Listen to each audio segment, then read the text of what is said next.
Hi everyone. For this video, we are going to be going over 6th grade lesson 35 of the Elevate curriculum. In yesterday's lesson, students were dividing whole numbers by one-digit divisors. In order to help them be successful with that learning, we provided students with multiplication tables and we encouraged students to skip count to be able to do the long division. Today, students will be using the same procedural methods as yesterday and apply it to today's learning. The only thing that is different is that because they are dividing whole numbers by two-digit divisors, they are going to have to skip count by two-digit numbers. So like 12, 86, 47. The problem that students may face today is that because our multiplication tables do not have two-digit numbers, they might run into the question, well, how am I supposed to skip count? How am I supposed to know how many times 19 goes into 58, right? What you will encourage students to do is to create skip counts for their divisor, just like this. So in this first question, which this is the question, one of the questions that you'll be modeling for students, 810 divided by 19. Because our divisor is 19, students will, to the side of their sheet or on their resource page, begin to create skip counts for their divisor. So 19 times 1, 19 times 2. To find their individual products for their skip counts. So it's to look something just like this.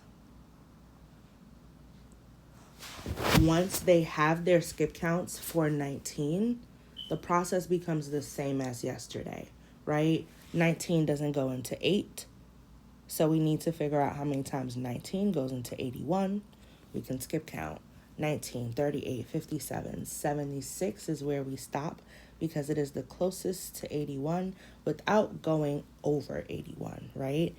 And we know that 19 times 4, based on our skip counts, is what gives us 76.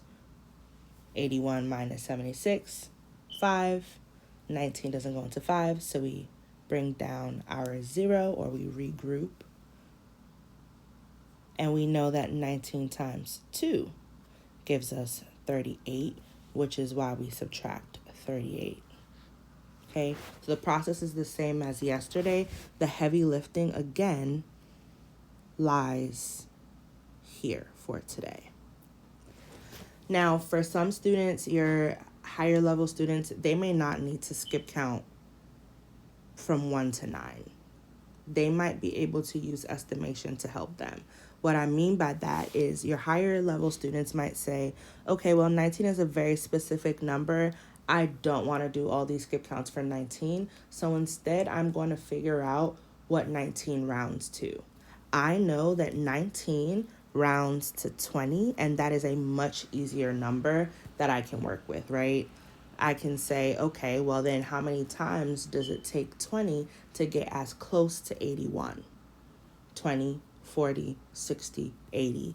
That's 4 times, right? So if 20 times 4 gives me 80, instead of doing all those skip counts that Ms. Achia was doing earlier, the only one that I'm going to focus on is doing 19 times 4 to see the specific number that I should be subtracting.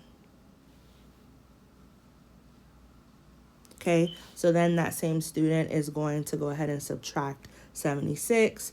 They're going to bring down their 0, and then they're figuring out how many times 19 goes into 50. Again, using that estimation strategy, they are then going to say, okay, again, using my estimation of 20, I'm going to figure out how many times 20 gets to 50. So 20, 40, 2 times. Okay, well, if 20 times 2 gives me 40, let me figure out what 19 times 2 is equal to. So then they're going to do the 19 times 2. They'll say it's 38.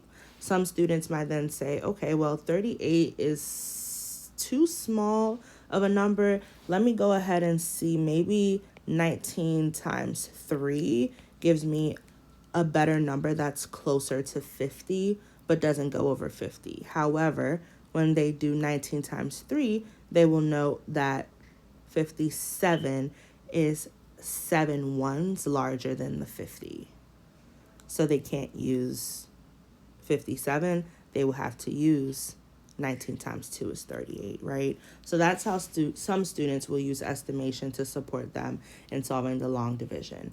So for the purposes of this lesson, you are going to model for students 810 divided by 19, as well as 4,294 divided by 34.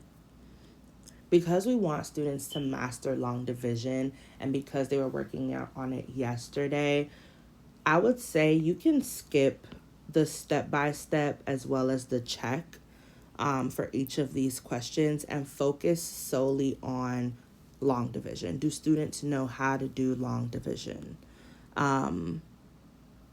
Whether by estimation or whether by explicitly listing out their skip counts. For each one of these questions that I have solved, I have provided you with the times tables for each of the divisors. So as students are working through it, you can go ahead and circulate to see whether they have the correct values for each of the skip counts. So you can really identify whether they're making errors in subtraction, whether they're making errors in multiplication, or whether their division altogether is an issue. And again, here's the resource page that students can use to help them answer the questions.